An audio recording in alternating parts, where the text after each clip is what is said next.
Welcome. I'm Andrew Fazakis, Communications Manager for Astronomers Without Borders. I want to welcome everyone around the world to our broadcast celebrating Global Astronomy Month. I can't believe it. We're already in the, the final stretch of this month-long celebration that really encompasses the entire world. It's the world's largest celebration of the night sky and astronomy. You know, here at AWB, we believe in one people, one sky. That's our motto. And we use astronomy to do good in the world, basically bringing resources to folks around the world who are in need of beefing up their science, maybe in a classroom, having maybe some telescopes available for teachers, helping to rebuild classrooms that need that. We're there. We have over 12,000 members in over 143 different countries. And what binds us is our passion for the night sky and astronomy and the good that it can do in the world. And boy, you know, today, folks, we all know that we could use some good stuff, and astronomy can provide that in so many ways. And Global Astronomy Month is just our flagship event here at AWB that we offer the world. So a stage for everyone to be able to have a voice, no matter where you are in the world and whatever your situation. And we're here to break down borders. That's what we're about. It could be gender, it could be racial, could be cultural, geographical, political, what you name it. And we're here to build those bridges between communities and give a voice to you. So we're so excited with Global Astronomy Month. We have a few more days of celebration.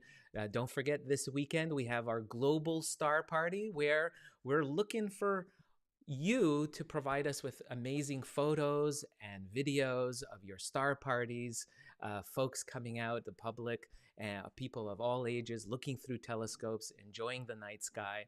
So please do share that on our community platform. You'll be able to find all the information about Global Astronomy Month at our website is gam-awb.org.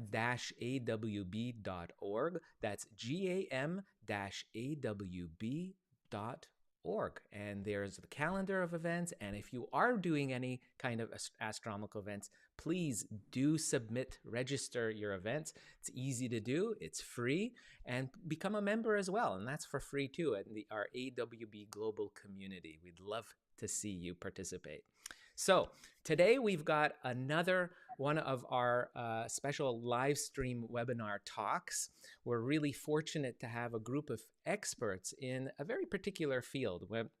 And maybe this is something that I know I have no knowledge about, and I was really excited to learn, because it's really something that is a really interesting field in making astronomical images accessible, especially for people who are blind and have low vision. It's really interesting. It's really allowing, you know, access to these wonderful images, this content that it's like a fire hose, actually, I think, that we've been inundated with in the last few decades, especially with the advent of the internet. It has allowed access, or I would like to call, I guess, democratization of astronomy, unlike that humans have ever experienced before. But of course, there's always challenges to be met to make sure that it is accessible to everyone. And this is something that our guests today are directly involved in. You know, to create a more accessible and inclusive experience of particularly NASA imagery is what we're going to be talking about today. It calls for a unique approach that has been developed to describe the nature and complexity of NASA visualizations for people who are blind or low vision. This is what we call extended visual descriptions. And so today we're going to discuss what visual descriptions are and how they are currently being used for representing data from NASA's Chandra X-ray Observatory. And we're going to explore how to integrate verbal explanations of the scientific phenomena along with descriptions of what the visual viewer was seeing in the presented imagery to create a more accessible, cohesive package. So it's a really, really interesting. I've seen a little bit about this online, and I think it's really exciting. So to have these folks of what they're doing. So let me introduce, without further ado, my guest today. To my right, I have Dr. Kimberly Cowell Arcand. She is a visualization scientist, emerging tech lead with NASA's Chandra X-ray Observatory. She's also at the Center for Astrophysics at Harvard and Smithsonian, and an amazing science communicator. Hi, Kim. Nice of you to join us. Hello, thanks for having me today. And just underneath where I am, you can see JJ Hunt. JJ is an audio description specialist. He's a narrator and writer, has worked on multiple films, television, fine arts, and even live events. He has done interactive workshops, and I think from what I saw, over 1,800 completed projects in this field to date. It's incredible. Hi, JJ. Hi, thanks for having me, Andrew. You bet. And finally, we have Christine Malik, who's to my, which way? This way, lower right. As an audio editor consultant. She's a writer. Christine has been working with the Chandra X-ray Observatory with JJ and Kim, consulting on their written descriptions of astronomical images to make them more accessible to the public. So welcome, Christine. Thank you. It's great to be here. Yeah, so this is a fantastic topic. Kim, I wanted to start with you. Maybe you can give us like a brief overview of what this is all about in terms of having these descriptors for astronomical images. Where did this come from? Yeah, I thought I'd give a little bit of background. I've been working for the Chandra Observatory for the past 25 years, give or take. And, Chandra is a really incredible piece of technology. It goes about a third of the way to the moon, capturing X-ray light from all of these cosmic objects. It's about the size of a school bus, and it's still, again, almost 25 years since launch now, doing an amazing job at capturing all of that high energy, sciency goodness. So for me, the first like 8 or 10 years of my job was really just kind of figuring out how to capture this data, work with this data, and visualize this data, right? And that project is just essentially taking the mathematical information, the numerical information, the binary code, if you will, and translating it from one form to another. Um, on my screen now is an image of an exploded star called Cassiopeia A. This was one of the first objects that Chandra ever looked at. And we're looking at about 1 million seconds worth of information of this expanding debris field, all of this sort of a stellar vomit, if you will, that's expanding out in our galaxy about 11,000 light years away from us. And working with this data has been really exciting, but it really came across to me, back in like 2008, 2009, that, we had friends and colleagues and community members that were being excluded. So we started working with three-dimensional models of our data. So understanding which of the light was moving away versus which was moving towards us, and creating these three-dimensional models of things like exploded stars that we could then 3D print. And this was a wonderful project, but then the pandemic came and kind of put the kibosh on access to 3D printers or access to community members, and we just needed to pivot. And so I worked with some other colleagues, Dr. Matt Russo and Ender Santaguida of System Sound, to be able to take the two-dimensional images and translate that pixel information into sound. So I think you're going to play a piece of this sonification on your own computer so we can hear a little snippet of what this sounds like of translating this information from the image form into sound form.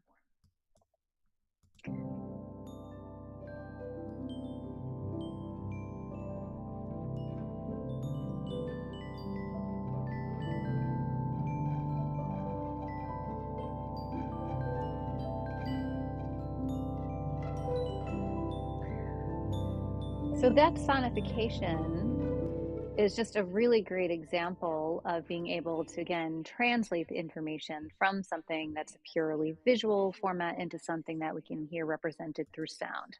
And to do that, we're taking the information and we're essentially assigning a sound to a different kind of light. So of this image that we've been representing, it's called the galactic center. It's the inner, say, 400 light years around our supermassive black hole. We've got infrared light from Spitzer. We've got optical light from Hubble and some X-ray light from Chandra. And so The piano is representing the infrared, the violin is representing the optical, and the glockenspiel is representing that higher energy data from Chandra.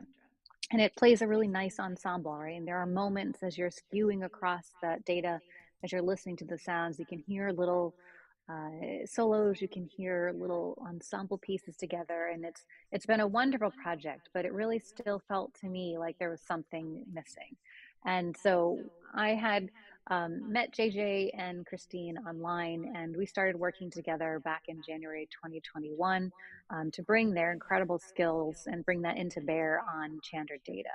And so this project was really about taking these very complex visuals, these esoteric science topics, and weaving that together with a rich visual description of what is being shown and what is being represented in that image. And so what we're doing is we're taking these rich visual descriptions and we're providing them as a text format, as an audio format. We're using it as alt text in our web pages, as metadata in our images themselves. We have a podcast feed and all of that to every single image that comes out of Chandra, or every single time lapse movie, or every single data sonification, or even an illustration. Any scientific information that we're releasing officially from Chandra is given this treatment of a rich visual description. I thought I would just read off of one visual description that I've always just had a complete crush on. I like to use this as an example because it really is great to showcase how you can be so creative with these descriptions. And I think JJ and Christine are just incredible experts at being able to hone down to showcase the science, but also bring in some of the fun to it. So this is a cat's eye, which is kind of like if you had a crystal ball and could see our sun in, say, 5 billion years. This might be something like we get to see. And what it is, it's this huge cloud of gas and dust blowing off of a dying star. The concentric circles are bubbles expelled by the star over time, and the dust cloud resembles a translucent pastry pulled to golden yellow points near our upper right and lower left, with a blob of bright purple jelly inside the bulbous pale blue core. And it goes on, but I think that one is just a really lovely example of how creative these types of visual descriptions can be. And so, as JJ and Christine and I were working through this project, it definitely became clear that there were two issues to focus on, or that we focused on when trying to come up with a really good approach to the Chandra data. One was that, this is pretty esoteric science. This is things like black holes and blazars and pulsars and neutron stars and gamma ray bursts, all sorts of interesting things, right? So just describing the image like you might describe a piece of art, it needed to have the explanation of the scientific phenomena captured or threaded into that braid, right? We couldn't separate one from the other. You can't separate the form from the function, if you will. And that integration was really useful. But also the style of those descriptions was quite important too, right? So just doing things like short sentences, plenty of commas, frequent use of the proper nouns instead of sliding into the word it when we're talking about an object, keep using that object's name over, or the telescope's name, whatever it might be. But using those proper nouns to really make it clear what the content is, especially as those mental maps are being created of this information. So using shorter sentences with those commas, that helps build in some pauses, especially for screen readers, right? Helps you have a little time to sit with the information and to process what is being presented. So I will toss it over to Christine next. And yeah, go ahead. Take it away, Christine. Thank you.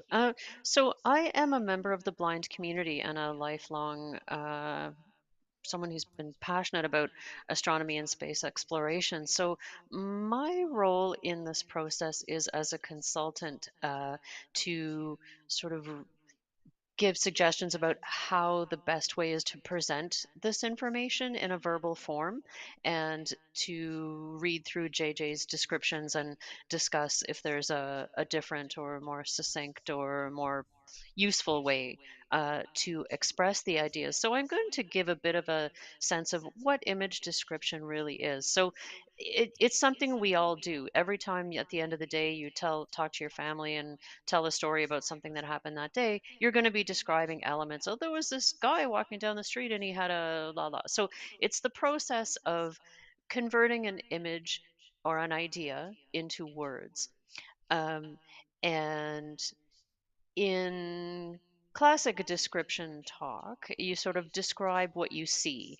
Now, that's not necessarily what's going to happen in this process because it's science and requires a different approach. But you're basically helping others to create a more accurate and thorough concept of the world that we live in. And when it comes to astronomy, this has been just a big blank space. And so, as someone growing up blind who loved astronomy and the ideas of space exploration, my access was reading science fiction and watching space documentaries on TV, which was great. Um, but there's so much more. And as astronomers, you all know that the act of observing and what you see is very powerful. And this is kind of the entry point where when we learn to describe our images, we're including more people in the experience of enjoying and appreciating and connecting with the cosmos. And so that's usually blind and low vision people. It also includes neurodivergent people and um, image description, audio description that you get on TVs or movies. That's appealing to people who might look at an image or a video and not necessarily know where the focus is meant to be, or if someone has trouble parsing the visuals of something into a coherent idea, image description is also helpful, uh, to help know where to focus and what you're actually looking at. Um, so why do we do it? It makes common ground. It makes a space where everyone can talk about the thing around the water cooler. So one of the great things that Chandra does is the image descriptions come out at the same time as the images. And so when Chandra is releasing an image, there's a text of the visual description that JJ has written that I've consulted on. There's an audio version of that being read aloud if you'd prefer that to your screen reader. And it's there at the same time that everyone else is getting it. James Webb Telescope also did this. They released some very spectacular alt text that got lots of mileage last summer, and yeah, it came out, at the same time. So you're giving primary access to communities that haven't always had it, and that's super valuable for me personally, and for there's a real appetite within the blind community for this kind of description. And there's lots more to say too, which we can maybe come back to later, about the role that amateur astronomers can play in this process, because there's a lot of power there. You've got the images, you've got lots of resources, and to be able to share that. So when JJ and I were starting this process, we realized that some new techniques were going to be required. And one of the reasons is, imagine you're describing an image, a painting of 7 dogs sitting around a table playing poker. It's pretty clear. We all know what dogs are. We know what poker is. We all know what a table is. You can describe what you see and you're done, and your job is complete and well done. When you're talking about things that people don't really understand, the majority of people don't know what a quasar is, what a pulsar is. I'm not a scientist. I am definitely not a scientist. I'm a dilettante. So when if the description said the quasar at center is la la la, I'd already be distracted by thinking, I'm not sure what a quasar is. So what we determined that it was going to take a different set of techniques from what a describer typically does to make these descriptions useful, digestible, and welcoming and truly accessible to their target audience. And so I think I will invite JJ to talk in more detail about how some of that happens. So I will pass it to you, JJ. Thank you, Chris. Yeah, so as Chris said, when we first started working on this, we started with the tried and true traditional approach to visual description. There is a format for that. There have been books written, and we had done a fair bit of work as a team, as a writing and consultant team, on those art descriptions, writing descriptions for museums and galleries and theaters and all sorts of other things. So we started with that. We started with that approach. And as Chris and Kim both said, we realized quite quickly that it wasn't going to work. And the example that Chris gave is a perfect one. If we say, here we have an illustration of a quasar and its jet, like Chris said, most of us don't know what a quasar is. And isn't a jet an airplane? What's that doing in space? It just didn't make a lot of sense when we did our first few test pieces. So we worked on it. Chris and I went back and forth, coming up with different ideas and molding it a little bit. And what we came to is, as Kim talked about, this idea of integrating the description of the visuals and the scientific phenomena, integrating that into a single description, so that what we now do is we explain what the subject is, and we try and convey why it's important and describe what it looks like, all at the same time. And yes, this does have great benefit to traditional description users. If you are blind, or if you have low vision, or if you're neurodiverse, this is probably going to be a very helpful thing for you. But it's also really helpful to those of us who just struggle trying to follow complex scientific text. Folks like me, it can be a little bit daunting when you've got several paragraphs of even very well written scientific explanation. It can be difficult to match that with some of the visuals that are also presented. So when we started writing this kind of integrated description, we found that it was actually really helpful, as with a lot of accessible things. When you make something properly accessible using the notion that everyone can benefit from this, everyone does benefit from this. This is the universal design principle. And so I thought maybe we could take you through an example of kind of how we go about this this kind of work, using the quasar and jet that we've been talking about. So I'll read the description that we came up with for this, and then kind of break it down a little bit. So here's a description of PJ 35215.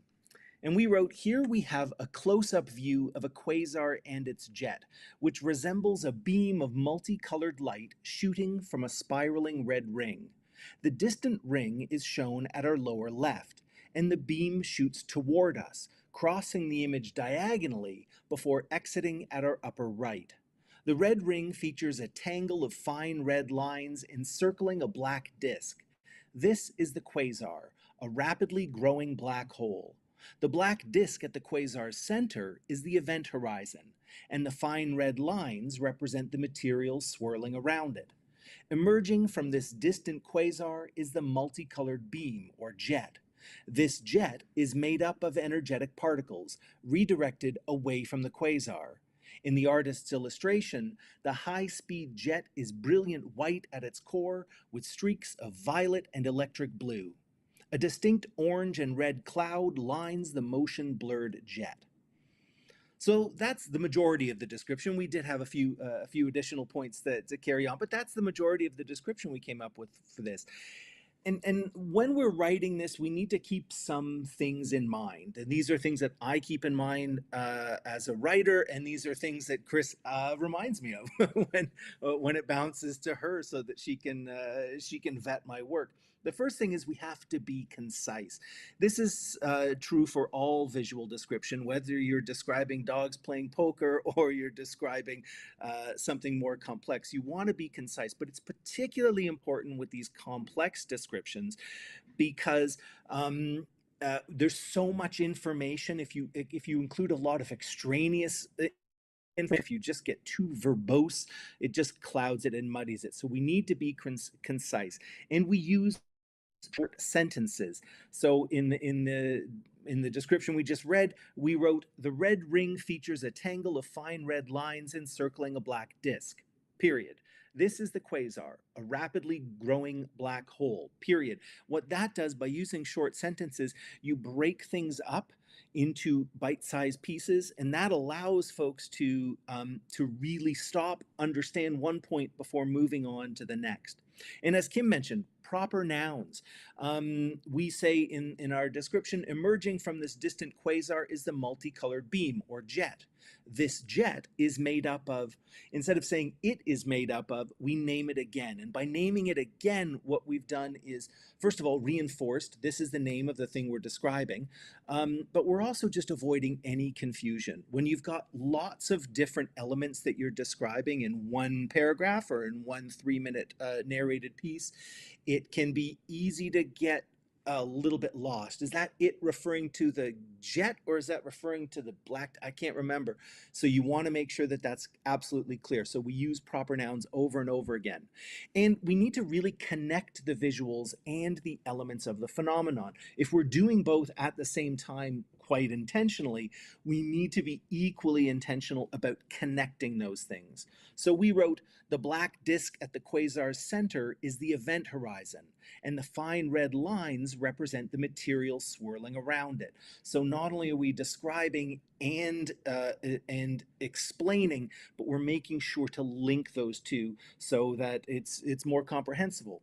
And then we do things like we describe color. This is a question that gets asked of us a lot. Why do you mention color if this is for folks who are blind or have low vision? And Chris can speak to this later on, but describing color is important because lots of folks who are blind have a relationship with color, either because they had sight at some point and have a relationship to color because of that, or perhaps they're low vision. And color is one of the things they can still interpret. That's one of the things that they have at their disposal. But also because color has cultural connotations.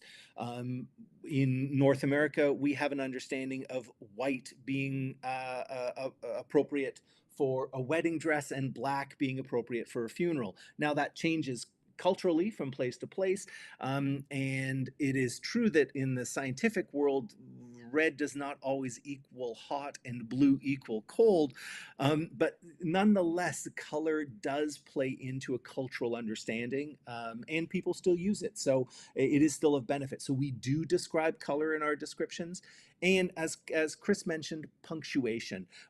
We really make sure to include not only lots of full stops, but lots of commas as well. And this is helpful when a description is being accessed through a screen reader. A screen reader will take a short pause when you include a comma, and that's really helpful to slow down the process. And the screen readers these days are pretty good at imitating human voices and the intonation that comes with proper punctuation. So we make sure to include punctuation. And finally, we test with a screen reader. I'm not a screen reader user except in my writing. I always test what I write with a screen reader because as a writer and a narrator, I've got a fairly strong sense of how I want this to sound. But if I'm not going to be the one reading the description, I need to know how this is going to be used, how this is going to be accessed by community members. So we test with a screen reader to make sure that the way I'm writing, the intonation is conveyed in the punctuation that we've included. Chris, anything else you wanted to add to this before we pass it back to Kim?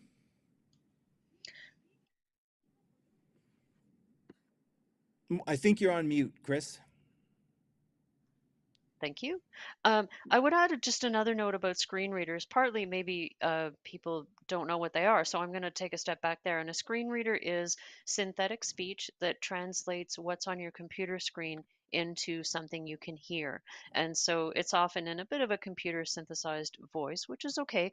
But the thing about that is, I think that when sighted people are reading with your eyes, if you need a cognitive pause of even a half a second or so, you will take that pause and then you'll keep reading. But when you're reading with a screen reader, it just keeps going. And so that's why the commas and the periods are so essential, because we need the pause in the flow of speaking. Thank you. That's all I would add about that.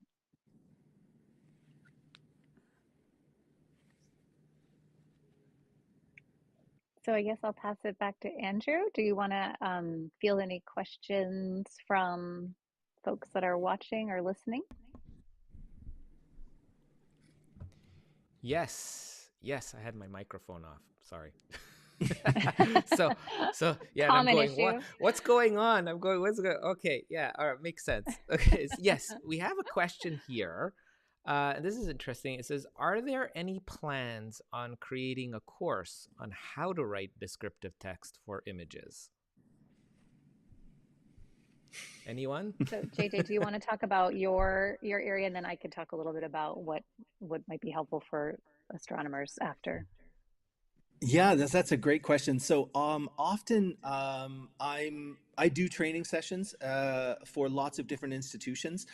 Often it is institution specific.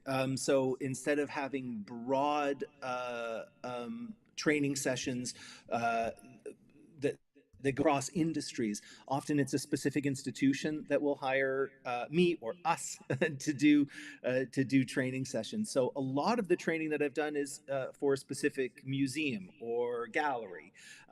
They'll have us in to talk about how to describe images in their collection or um, I've worked with aquariums. I've worked with the theater groups and things like that.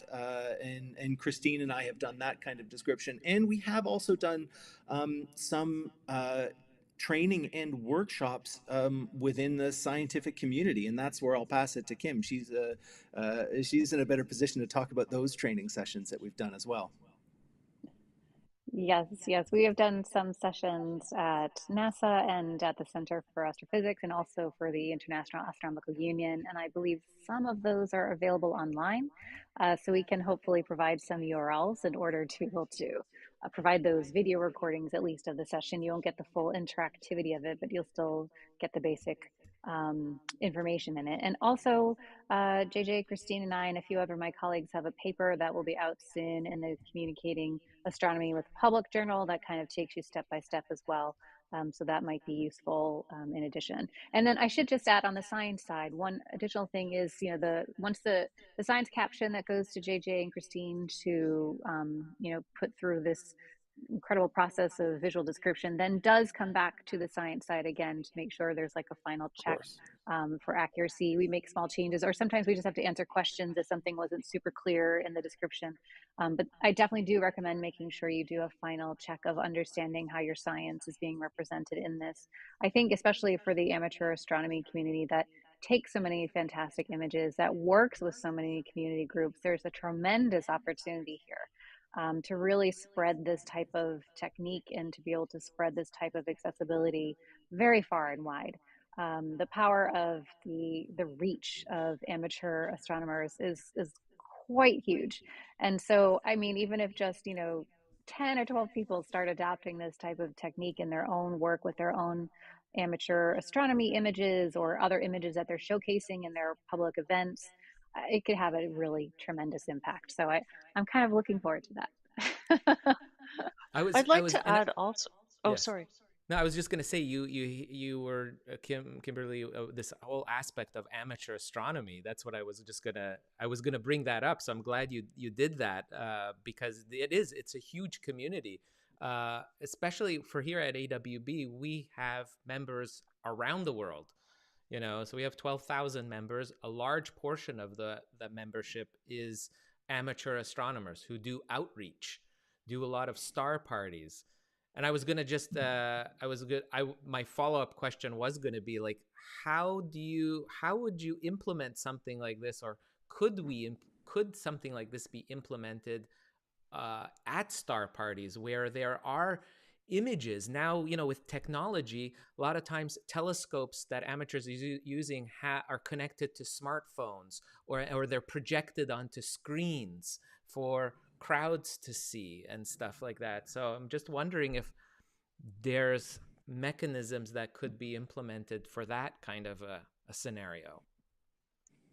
I think that it would make a really interesting activity at a star party to challenge each other to write descriptions. So, say, write a description for this image that half of the room hasn't seen yet, and then let them read it, then let them look at it. And the advantages of that is that you really have to engage with the image and what's in it, and think about what you're communicating and why especially when it's non-optical astronomy, why are we visualizing it? Why are we creating a visualization? When it's optical astronomy, why do we look at the images? Why are they important to us? And when we sit down to write images or just make it an activity or an experiment to do that, to describe images, I think it invites people to engage in the material with the material in a different way. And I would say that if people are interested in knowing more about how to do this, go out and just read alt text. So, especially Mastodon, the social media platform Mastodon is very good at this. The community at large in Mastodon is very concerned about offering alt text, and so many photographs are described.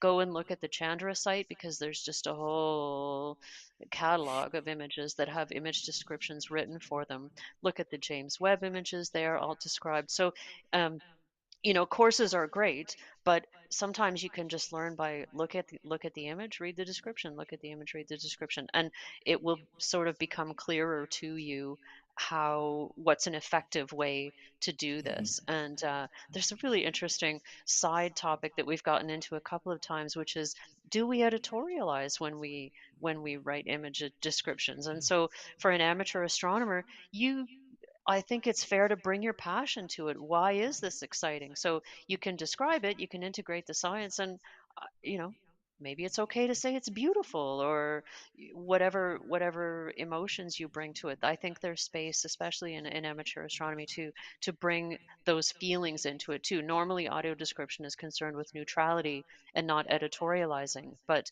I ask myself, well, why do we look at these images? Why are they important? And we all have intuitive answers to that. So I think it's okay to bring some of that to the technique of describing as well. That's very interesting that, Christine, you're bringing up the humanity of these wonderful images of the cosmos, right? And I think that has a place in the description. I think it should, that feeling, the passion, and that's, I guess, a challenge too. Is how do you put those into words? Mm-hmm.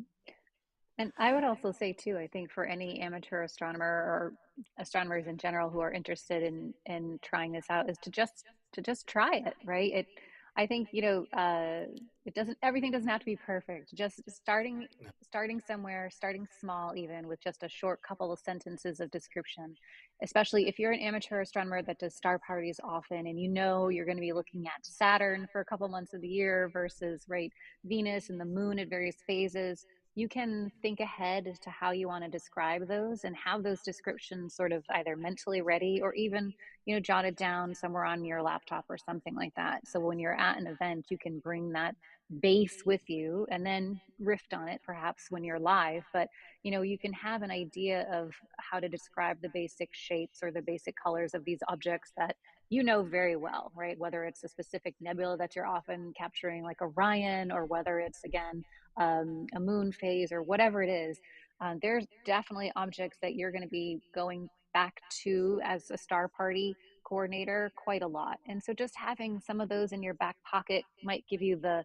confidence, I think, to be able to try this out as an approach. Because as both JJ and Christine mentioned, we've found here at Chandra the amount of anecdotal information that we've been gathering from users who appreciate this, not because they're blind or low vision, but because they're neurodivergent, because they're a teacher, or because they're a parent who has a child that's super into space and they're not, and they're looking at these visual descriptions as a sort of helpful guide, right? Because, yeah, not everybody knows what a blazar is and what a quasar is and what a gamma ray burst is and all of that. So yeah, I think these types of descriptions can truly provide a nice, equitable resource for a number of different people, and you really can bring your passion and interest to bear on it. Yeah, I mean, definitely, that description you had in the presentation of the quasar, that's exactly what ran through my mind. And going, this is really makes it accessible to everyone who is unfamiliar with astronomy. And let's be honest, a lot of times it's difficult for a person who's unacquainted with the night sky, is looking through the telescope for the first time or looking at an image for the first time and trying to make sense of exactly what am I looking at. And a descriptor like this, really going through it, with short, like you said, like short sentences describing it, so in very digestible little packages, it really makes a difference, I think, for everyone. Really, it really democratizes it completely. There's a good the thing about the amateur astronomy community, from my limited knowledge, is that there's so much enthusiasm. And I connected with a man named Josh Urban in Virginia. I think he's in West Virginia, and he's a writer and an amateur astronomer. And what he started doing was, every Friday he has a blog post which is mostly about his writing, but he loves describing. He just loves describing. So every Friday his blog post is his observing of that week described with the blind and low vision community in mind. And one of the things that he said to me in private conversation is, the amateur astronomy community is full of passionate, super excited people sharing their photos with each other, and which is great. That's really fun. And if you want to, his motivation was, how can I expand a bit beyond that community to bring it to a wider group? And this was one way that he got intrigued by, was writing. He's not writing strictly alt text. He's doing a bit of both, where his passion is to write and to write descriptively. So he's incorporating into a blog post. So it's, my point is to say that there's lots of different ways that you can share this kind of description. And if you enjoy writing, or you're an educator and it's, you enjoy sharing or opening up information to a new audience, the this I feel like this field of image description for astronomy is pretty new, and there's really an appetite in the blind community for it. So if you're interested in doing outreach to different communities, writing these kinds of things is great practice. And if you want to distinguish yourself as an amateur astronomer doing something a little different, here it is. Yeah. And I also did want to add too, we've been working with the International Astronomical Union and the UNUSA, United Nations Office of Outer Space Affairs, to do some of these visual descriptions into different languages. And about, Mhm. I think there's about 8 or 9 languages at this point translated into French, Chinese, like all different languages, that we've got volunteer networks in the astronomy community creating these translations for us. And those are about to be posted on the IAU site and will also be posted on the Chandra site soon. It's not just the Chandra descriptions, it's a selection of the James Webb descriptions as well. So I am also hoping that those will be resources to the astronomy community. And honestly, I think it'd be a great thing to think about how to best to share these, right? So if amateur Yeah. astronomers and astronomers around the world are all creating these visual descriptions of different kinds of objects, like, it would be great to concatenate these into a database somewhere, perhaps on the Astronomers Without Borders, website, where they can become a resource for everybody. And one of the, I'll just sum up with JJ and Christine and I have thought about working on some projects that incorporate creating like an encyclopedia, if you will, of some of these basic astronomical objects and how that kind of science side can be incorporated into the visual. And another thing that is possible is using neural networks to train the existing visual descriptions and create like a smart GPT based way of helping you to create the baseline of a description as well. And then you kind of add on to it and sprinkle your own personality through it. There are a lot of possibilities, I'm trying to say, with all of this, where Yeah. what we've got so far for resources and where we can go with this. And I'm just hoping, yeah, people get into it because it's fun. And how wonderful is it to live in a world where we've got descriptions that are written by people from all around the world in different languages, people from different cultural backgrounds, understandings of the world, different perspectives, to be writing these descriptions, some of them that lean toward the science and the neutrality, and some that dive into the poetics, some that are, AI based and then expanded on by humans, some with voices, some with synthetic voices. How wonderful to be in a time and in a community that shares all of these at the same time. It's just It's it's amazing. pretty fantastic. Hey, on that note, before we end, we do have a question here from the Philippines. It's actually our national coordinator in the Philippines who is watching. Norman's asking, what would you suggest the average length of content be for these approaches that would best be absorbed, appreciated by your target audience? So I guess content length. JJ, do you want to talk about length? I could talk about alt Sure. text being 250 characters or less, but for more extended ones, go ahead. Yeah, we tend to try, if it's going to be read, if it's going to be narrated by either text to speech, or like by screen reader, or by a human. 3 minutes is about where you want to max out. That gets to after about 3 minutes, the brain starts shutting down. It's too much information. So we try and stick to under 3 minutes. But don't be afraid to be short. Like if you've got a simple image and you've got a simple, beautiful way to describe it in a few short sentences, don't be afraid of that. You don't always have to add more, is what I would say. Chris, does that jive with your experience? Oh, on mute. Again. There we go. Yes, it does. And I'm thinking of a alt text I've been reading on Mastodon of bird photos, and they're really thorough and really good. And sometimes I just get lost because it's so detailed. And so I would say go for the big picture. Insert the poetry if you've got it, and just sort of focus on what the main intent of the image is. And yeah, so it is possible to get too bogged down in details, but someone can always stop reading. If they're done, they're done, and that's okay. Absolutely. This is interesting. So obviously we're getting interest internationally on this, and I think that aspect is going to be really cool to explore, to see how we can really bring it out to the world, to the masses. It's a really interesting. I guess before I go, Kimberly, what's coming up around the corner for this project? I mean, is there what's in the crystal ball? Where do you see this going? Well, so the short term, we'll be posting hopefully about a dozen total language translations for a selected, like, most popular kind of database of our images. That should be going up next. Beyond that, I just hope to keep continuing this project. There is a lot of interest in helping to create other missions, other groups, other individuals, that don't have as much support, to be able to offer them some tools through the use of an encyclopedia or through a neural train network that would be able to help them sort of get a starting basis for their own visual descriptions. So I'm very passionate about pursuing both of those. I think this is just a really worthwhile project. JJ and Christine have forever turned me on to visual descriptions. I can never do without them. I can never have enough of them. And I hope everybody else starts to feel like that too. Oh, wonderful. This is great. Guys, thank you so much for joining us today.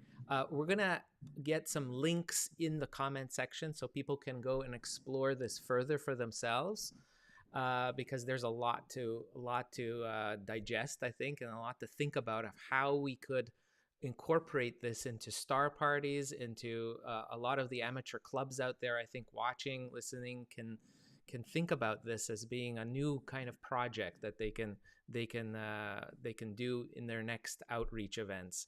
And here at EWB, we're going to further this discussion here. We have our platform, our community platform. We're going to open up a discussion. We invite you guys to come on in too. We'll send out an invitation, and we could field questions there further if you guys are up for that. Of course. Absolutely. Sounds great. Hey, yeah, thanks. All right. Thank you. All right, Kimberly, JJ, Christine, thanks so much for everything. It was really an awesome pleasure to meet you guys. And I hope we can get an update in the future. Maybe in the future Global Astronomy Month, we can do that. Nice. Thank you. Great. Thanks for having us. Awesome, guys. Thanks so much. All right. So here we are. We've got our Global Astronomy Month almost over, but not quite yet, guys. We still have a few more events coming up. We've got a Global Star Party coming up this last weekend in April. We also have our Sunday celebrating the sun. So hopefully we'll get some live streams up there from you guys out there providing those live streams of the sun, sunspots, a lot of solar activity going on. So really interesting. And those global star parties, we want to see pictures, we want to see videos, live streams. show it on Facebook, YouTube, Instagram, wherever you are, and make sure you tag us with the hashtag GAM2023. And also, just before I leave, we have just popped up on my screen here from my technical person saying that don't forget to mention we have some books from our friend Mark Westmoquette, who's a stargazer, a yoga practitioner as well, believes in mindful stargazing, and has produced a wonderful series of books. And they are out in different languages. If you're interested, we have, I believe, 5 copies available of his book that we're giving away. So if you're interested, just put in your comments section the first 5 people who put in their names. We will contact you and send you a copy of his book. First 5 people. So we'll be watching in the comment section wherever you're watching, whether it's YouTube or Facebook or Twitter. With that, I'm Andrew Fazekas, the Night Sky Guy. Remember, AWB, around the world, our motto is one people, one sky. And until the next time, clear skies. Bye-bye.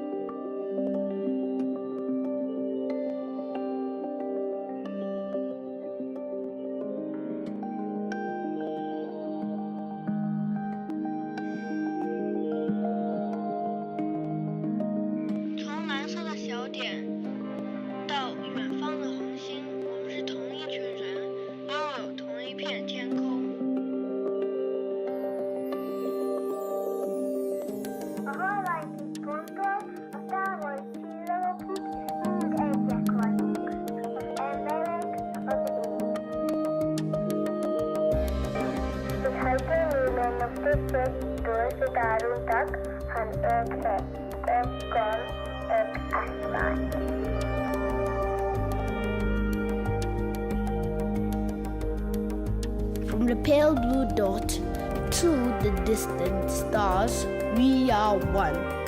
One people, one sky.